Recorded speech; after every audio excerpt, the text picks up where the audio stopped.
In a word, they were against the concentration of money, property, and power in the hands of a few. And in this, they were deeply in line with Catholic social teaching, and out of step with both a socialism that would gather power in the state and capitalism that would gather it in the hands of a few major corporations and economic institutions.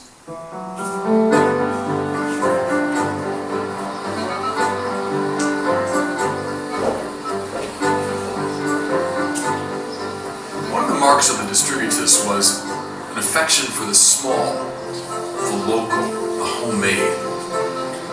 Think here of J.R.R. Tolkien's hobbits, living in their own homes, working with tools that they've made, producing goods and services for their own shire. Think too of the destruction of nature wrought by Saruman in The Lord of the Rings, and you have some idea of what distributists thought about modern industrial capitalism.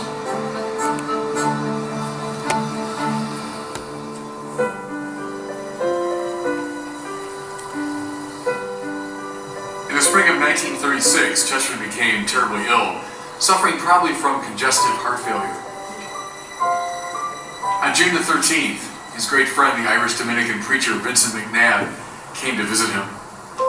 After singing the Salve Regina over him, McNabb picked up Chesterton's pen, which was lying on the bedstand, and he kissed it. The next day, G.K. Chesterton died.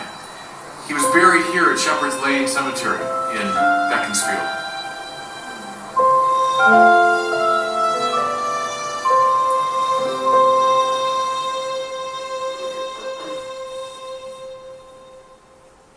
There are some aspects of Chesterton that would be seen as conservative, and there are some aspects that would be seen as liberal. That must be difficult for people who are strongly one way or the other to accept. And it's one of the great strengths of Chesterton. I love that about him, that conservatives can indeed find lots of things in him that they can embrace. Think of, especially now, in our hyper-secularist time, this robust defense of belief in God and the great traditions of the Catholic Church. All of that conservatives with, in good faith can embrace. At the same time, his distributism, his economic theory is anything but traditionally conservative. Puts a great stress on the wide distribution of wealth. It's opposed to major corporations and a hyper concentration of wealth. So there, a lot of more liberally minded people can embrace him. I think both sides can see in this exuberant joyfulness something to embrace. So I like that about him. He's one of these capacious figures that is very roomy. People can find a lot to embrace in Chesterton. Describe where we are now.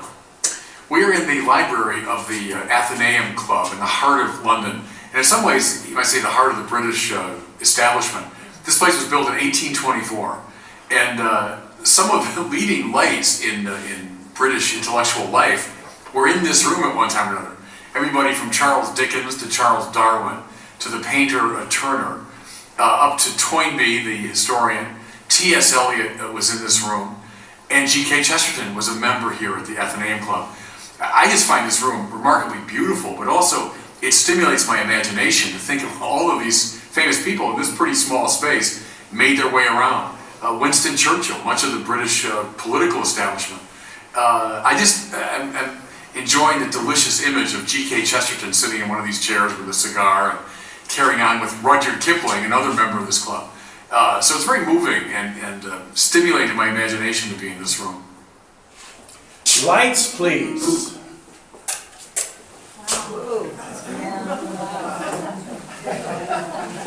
Jesse, Field goal! Pardon me?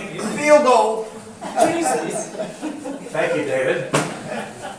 Are you going to be here for the duration? Yes. Would you get that back to Jesse? And Steve, you're my Bible reader today. Thank you.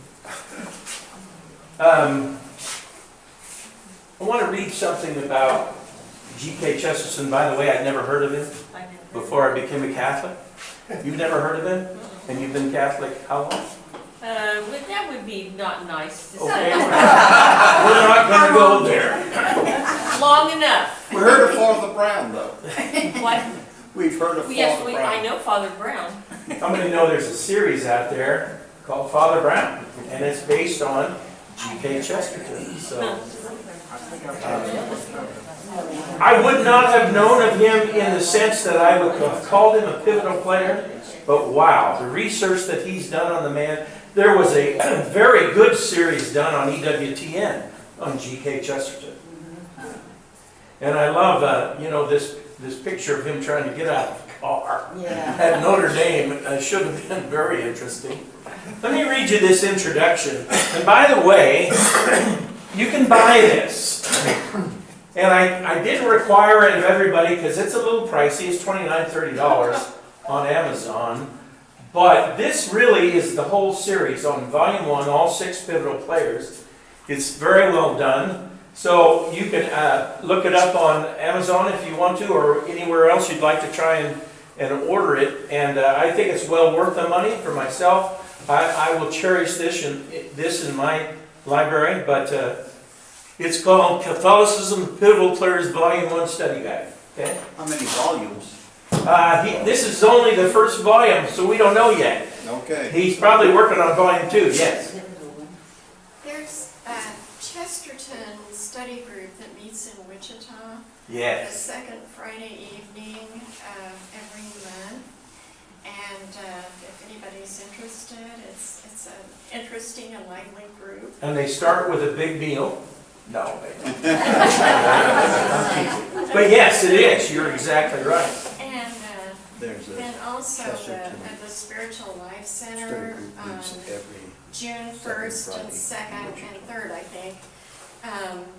Dale Alquist, the president of the American Chesterton Society, is going to be there for the Culture Conference, as well as Joseph Pierce and Bradley Berger.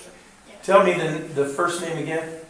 Dale Alquist. Yes, he's the one that actually did the series on EWTN. He is an expert, one of the worldwide experts on G.K. Chesterton. Yeah, he's president of the American Chesterton Society. Yeah. In fact, a lot of what I'm going to read here came from him. So I just want to read the introduction, and we're going to have some discussion questions here. Gilbert Keith Chesterton was a physically large man with a very large intellect and imagination to match his appearance. Bishop Barron says that he embodied the wealth or the richness, the capaciousness, which means the capacity, the expansiveness of Catholicism. And quite frankly, one of the things that absolutely fascinated me with being a Catholic is the roof covers so many different kinds of people. How many different rites do we have within the Catholic Church? We now have an Anglican rite that's been added in the last 3 or 4 years. All these wonderful folks under the same Catholicism roof and house and home. And the richness of the faith is what you really begin to see as you read some of Chesterton's stuff. He was like a fine champagne, intoxicating, sparkling, and rare. The key to understanding him and his writing is to fully understand the notion of paradox. So in the Protestant world that I was in for 62 years, it was either or. But in the Catholic world, it's what? Both and. And that's what a paradox does. It takes two opposites and it gives you understanding and insight from really looking at those two opposites coming in collision with one another. That happens all over the place in Catholicism. Coming together in seemingly contradictory things. Chesterton believed Christianity was full of paradoxes, yet was the only worldview that embodied the full truth of existence. Converting to Catholicism at age 48, I was 62. Oh, I was singing at Mass last night and I almost lost it. Taste and See. We're singing Taste and See, and when I got done with it, I dropped my head and I was crying inside. 5 years, Catholic. 5 years. Whew! Chesterton courageously answered the prevailing criticisms of Christianity with clarity and good humor. He cheerfully argued and defended the faith with skeptics and cynics, many of whom were his friends, and that's very true. I love that about, was it Shaw? that said, "You caused the famine." Yeah. He said, beautiful. He cheerfully argued and defended the faith, and however, he was always able to separate the person from the ideas. And I love all my Protestant friends. I love them dearly. Now, I will discuss with them if they open that subject. We'll go there. But when we're done, and we may still disagree, they're still friends. And I love them dearly. So could engage in positive religious discourse with anyone. And then I want to read you this. He's got this wonderful poem he wrote about a donkey. You know, he was a man, if you looked at him before he had all his burly hair, he had big ears. And he had a big head. And he was made fun of quite a bit. But he wrote this poem about the donkey. This is one of Chesterton's famous poems. The donkey, a paradoxical creature, certainly, personifies the great Christian precept that the humble shall be exalted. When fishes flew in forest walk, and figs grew upon thorn, some moment when the moon was blood, then surely I was born. With monstrous head and a sickening cry, and ears like errant wings, the devil's walking parody on all four-footed things. The tattered outlaw of the earth, of ancient crooked will, starve, scourge, deride me, I am dumb, I keep my secret still. Fools, for I also had my hour, on far fierce hour and sweet. There was a shout about my ears, and palms before my feet. What's he talking about? Jesus, right? When he came into isn't that beautiful? He's a beautiful man. Okay. We have some discussion thing, and Jesse, you're going to be my Catechism of the Catholic Church guy today. So everybody say, thank you, Jesse. Thank you, Jesse. You're welcome, you're welcome. And I'm going to put up here, as it connects, I'm going to put up here the questions that we're going to discuss. Hopefully we'll get through at least a few of them. If we don't get through them all today, we will at least, and Steve, you can start looking up the Bible references, 1 Peter 1, 8, and 9. And then maybe stick a thumb in that and look up some John stuff. Okay? And Jesse, you can look up CCC 384 if you would. Okay. Chesterton said his wife was the first Christian he ever met that seemed happy. What is happiness and what is joy? And how are they related to faith? I mean, you'll go to Mass this morning. Some of you have already been. There are some of us that sit in Mass and we look like we've been sucking on persimmons or lemons or something. If we don't walk in the joy of the Lord, then we aren't really showing people something that they are missing. If we want to be negative and dark, they can get that anywhere out there, right?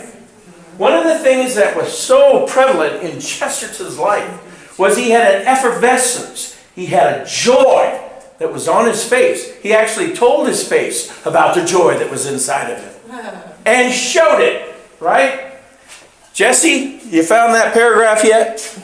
Yeah, here we go. It's 1832, actually. Yeah, is that... The fruits of the Spirit. Okay. Okay, the fruits of the Spirit are perfections that the Holy Spirit forms in us as the first fruits of eternal glory. The tradition of the Church lists 12 of them: charity, joy, peace, patience, kindness, goodness, generosity, gentleness, faithfulness, modesty, self-control, and chastity. Very good. Now look up 384, the paragraph. All the way, you'll see it, all the paragraph numbers right there. Yeah.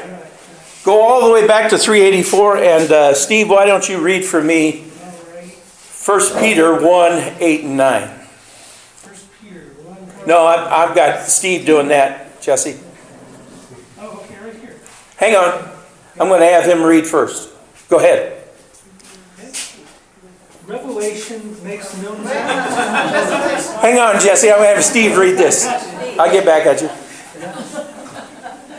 Without having seen in you, Okay, here's what you're going to have to do. You have to stand up and turn around. And let me hear your outside voice. Please. thank you, Tim. Yes. Without having seen him, you love him. Though you do not know what you see him, you believe in him and rejoice with utterable and exalted joy. Whoa. Whoa. What did you just say? Utterable and Exalted exalted joy. joy. Thank you. Go ahead. As the outcome of your faith, you obtain salvation for your soul. Amen. Thank you. Jesse, go ahead. Read it. Stands well. It says, Revelation makes known to us the state of original holiness and justice of man and woman before sin. From their friendship with God flowed the happiness of their existence in paradise. From their friendship. With God. All right, that gives us enough to open the discussion. Tell me, what is happiness and joy? And I need at least 12 people to participate. What is it? What is it? Knowing that God loves us. Knowing that God, knowing, not guessing. Too often I've said lots of times we are our worst enemy. If there were 99 of us lined up against the wall and Jesus came in and started talking to each one of us, we'd be down there like 55. So he'd look at the first 54 and go, oh, it's great to see you here. I wanted to see you. Oh, yes, I'm so glad you're here. You get this guy. Oh, you're here. Well, quite frankly, I mean, we laugh at that. We have to understand how much God loves us. And that's the source. Knowing that. Not guessing at it. Not hoping for it. Knowing it. That's our joy. And that joy starts from the tippy toes right on up through. And it's got to hit our face at some point. What else is it? Come on. There's also that joy of knowing that, I'm not trying to get to heaven. That's not my goal. My goal is to bring somebody else with me to heaven. Exactly. Let's say that we begin to be Catholics that understand the fullness of our faith, but then we decided to keep it to ourselves. What's going to happen to that? I'm going to die. It will die. Why? It's meant to be given away. It is meant. If we don't give it away, what happens? We lose it. Jesus said it this way. If you keep your life, you'll lose it. If you lose your life, which means to give it away, then it all comes back to you in wonderful, wonderful ways. All right, Jesse, I want you to look up one more. Sure.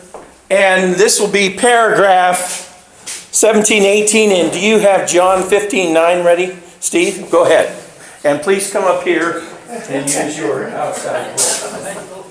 By the way, I may be calling on several of you as this class progresses to be my Bible reader and my... As the Father has loved you, so I have loved you. Abide in my love. If you keep my commandments, you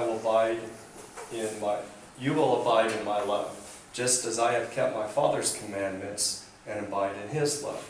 These things I have spoken to you, that my joy may be in you, and that your joy may be full. This is my commandment, that you love one another as I have loved you.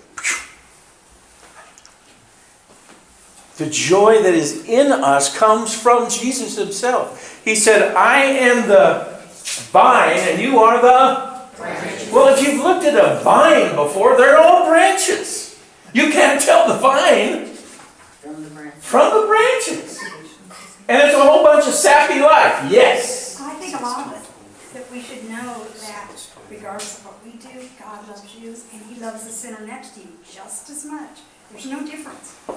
There are some folks, and I used to kind of struggle with this, that I did something stupid, sin, some way, somehow, and I was pretty sure at that moment Jesus checked out and went to the Ramada for a while. He didn't check out. He never does. He's always with us. If we go down some dead-end road, guess who's right behind us, waiting for us to realize we're on a dead-end road and turn around. And once we turn around, His love and forgiveness is all right there. Right? Jesse? The Beatitudes respond to the natural desire for happiness. This desire is of divine origin. God has placed it in the human heart in order to draw man to the one who alone can fulfill it. The one man. And who is that man? It's interesting. We don't call peace something, we call it someone. We don't call joy something, we call it someone. He is our peace. He doesn't have peace. He isn't. It's like, if I say I have a glass of water, that's interesting, but what if I told you I am water? That's the impact. He doesn't have peace. He isn't. He doesn't have joy. He isn't. And if He's in you, what do you have? Everything. I mean, if Jesus knocked on your door and came in, you don't get half of Jesus, maybe an arm and a leg coming in the door. You get all of Him, all His peace, all His joy, all His goodness, all of His kindness. Right? Anybody else? What is it? What's happiness and joy? Dean Reno Cappuccino. Oh, I got one right back there. Joy can exist even in the midst of extreme suffering, such as Jesus suffered, such as those who are persecuted and killed can still have joy and hope in the next life. Let me give you a perfect example of exactly what she's saying. And this happened in the Philippines. There's a whole guerrilla army out in the jungle that exists out there, and they've been fighting the government forever. And there were some Christian missionaries down there, and one of them was captured, and he was a minister that was down there doing missionary work, and he was told that you're going to dig your grave, and then we're going to shoot you. There were like 3 or 4 soldiers around him, and they handed him a shovel. And he began to dig. And he said, I went through all kinds of stages where I'm thinking about my family. And I was thinking about this, that, and another, and how, this is it. And as he's digging, he's getting deeper, and he's getting deeper, and he's getting deeper. And then he began to think, wait a minute. By the time I get this done, I'm going to see Jesus. So now he's digging. He's digging with a joy. And they watched him digging, and there became a glow, such a glow on this man, the soldiers dropped their guns and ran into the jungle.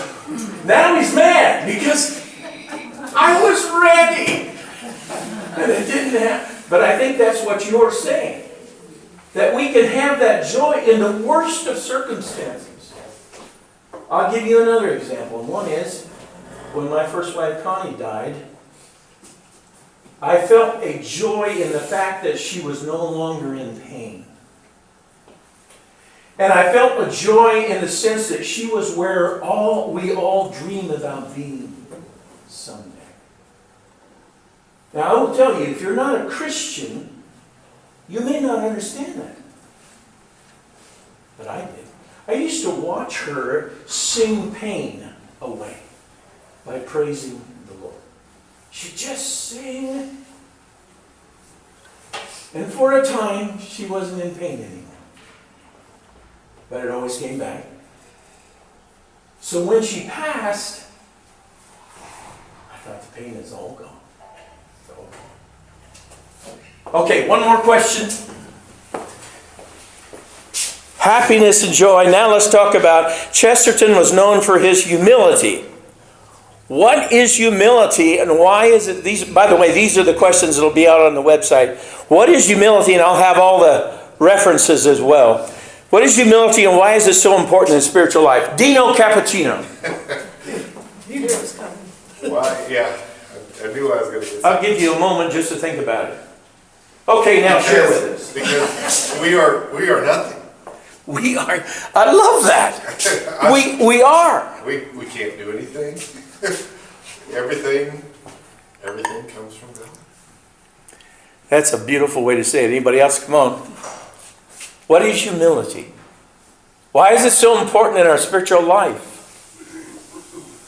Yes. St. Teresa of Avila says humility is knowing the truth about yourself. The truth about yourself, is that what you said? Exactly. Oh, I tell you, I never really looked at myself seriously until I began to go towards the Catholic faith.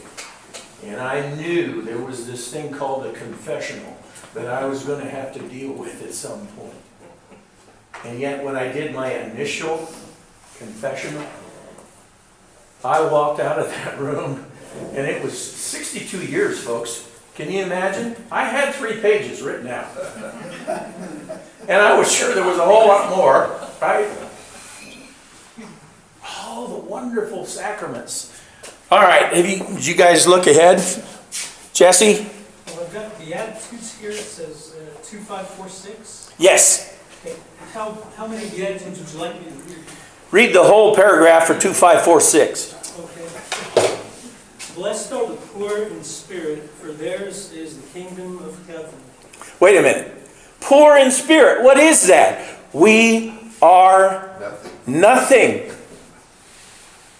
Okay, go ahead. Blessed are those who mourn, for they shall be comforted. Yes. Blessed are the meek, for they shall inherit the earth. Yes. Blessed are those who hunger and thirst for righteousness, for they shall be satisfied. Humble people are hungry.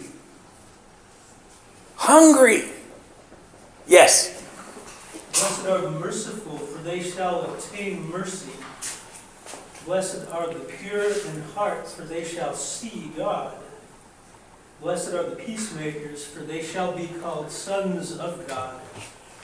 Blessed are those who are persecuted for righteousness' sake, for theirs is the kingdom of heaven. Blessed are you when men revile you and persecute you and utter all kinds of evil against you falsely on my account. Rejoice and be glad, for your reward is in heaven. All of that is humility. All of that is humility. Anybody else have anything to say? Humility is hard to understand when you've been humiliated. Give us more. Tell me more. Just think of, there probably isn't one time in your childhood where you haven't felt humiliated. Yes. And to have the genuineness of humility with lifting up the humiliation and asking for forgiveness for that person who made you feel less than. Yeah.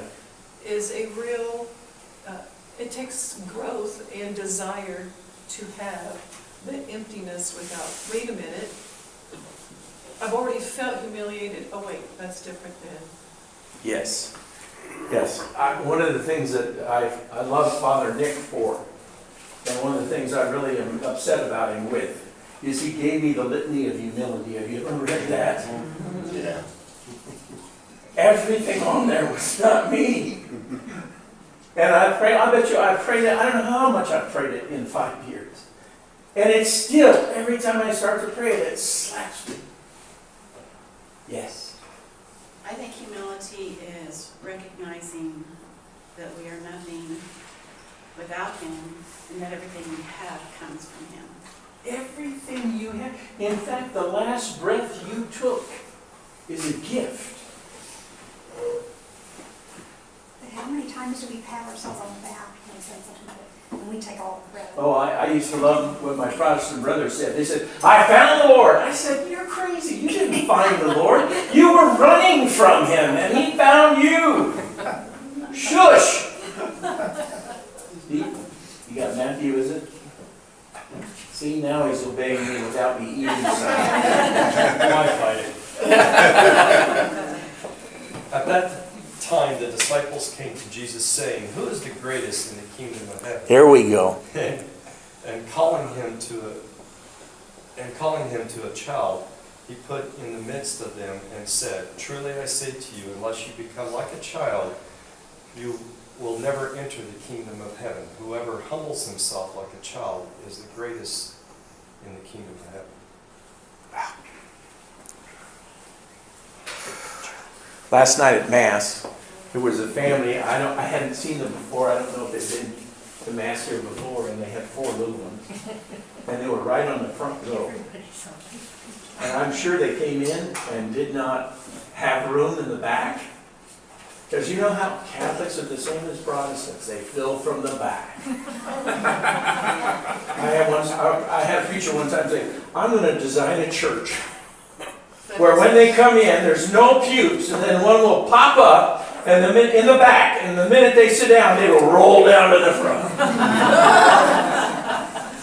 But anyway, I'm sure they couldn't find room, and there they were, and it was a struggle. And you know what I thought about? That's Scripture. Suffer the little ones. I was trying to hide it, but that was such a neat package. That brother was kept so busy.